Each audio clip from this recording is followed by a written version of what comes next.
Good morning, everyone. We'll continue here in the words of the Rambam, Hilchos Deos, Perek Shishi, the sixth Perek. This is Halacha test number 9. And he says over a very important idea today that could help us greatly with our interpersonal relationships and the way that we deal with people around us, perhaps namely spouses and children and the like. And he writes like this, Mishachata alav chaveroi.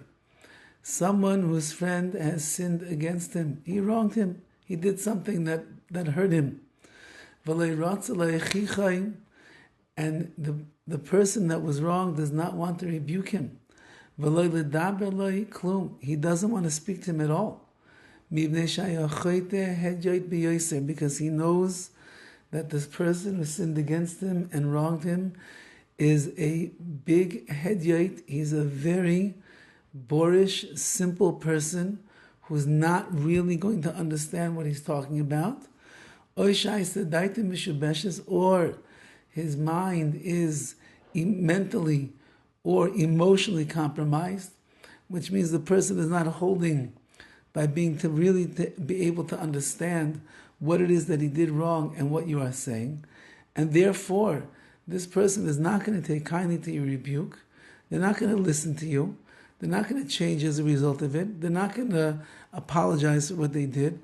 It's wasted words. So says the Rambam, when you come in contact with such a person that you're pretty certain he's not going to listen to anything you say anyway, so then you have no obligation to go and to rebuke him. Rather, it's better that you don't.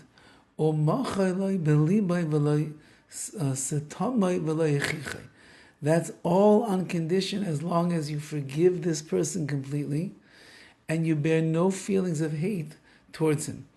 If you could work it out of your heart that this person that was a chayta, that he sinned against you, he did injustice to you, you can just let it go and you can look past it and you're not going to hold a grudge and you're not going to hate them and your heart's not going to seethe in anger every time you just hear their name or someone talks about them. Or you walk into a room and lo and behold, there they are. If you can just let go and not hate them in your heart, then says the Rambam, it is probably better in such a case. Don't waste your time being mechiach, rebuking them, because they're not going to listen anyway. And it's going to be a waste of your words, and it's going to be more frustrating to you. You got upset with them. They disappointed you. They let you down. And now you want to tell them what you think. You want to explain to them why what they're doing is wrong. And they're not going to listen anyway. Now you're really going to get frustrated. So just work it out of your heart, says the Rambam. Any ill feelings of hatred towards them, and then you're off the hook. No teichach necessary. Harizu midas chasidus. This is the midah, the trait of chasidus, of piety. This is the way that a person can live a higher level in their life. Like the Torah, because the Torah is only concerned ela ala hamistema, which means the Torah is only concerned about a person that carries and bears hatred in their heart for another Jew. And over there, that's what we say, you have no choice. You got to get it off your chest. Tell them how you feel, like the Rambam told us before.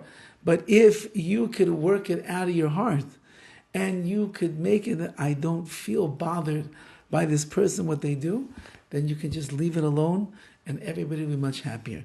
This is one of the greatest errors that a person makes in their marriage, with their children, with their friends, sometimes with their siblings, with their workers, their employees. They get upset of something that someone did to them, and they want to now let this person know how inappropriate or what they did was wrong, and they shouldn't do these things, and I have honor, and I have covet, and you shouldn't treat me like that. And the person doesn't understand what you're talking about. They cannot hear you, and you know they're not going to hear you. You think you're going to, the louder you scream, the more you're going to prove to them. It doesn't work like that. And therefore, says the Rambam, leave it alone.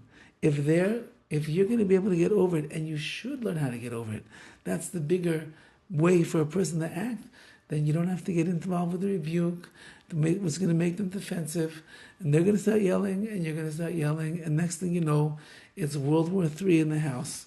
And therefore, Zok the Rambam, stay away from the rebuke when you know that the person's not going to understand or accept it anyway.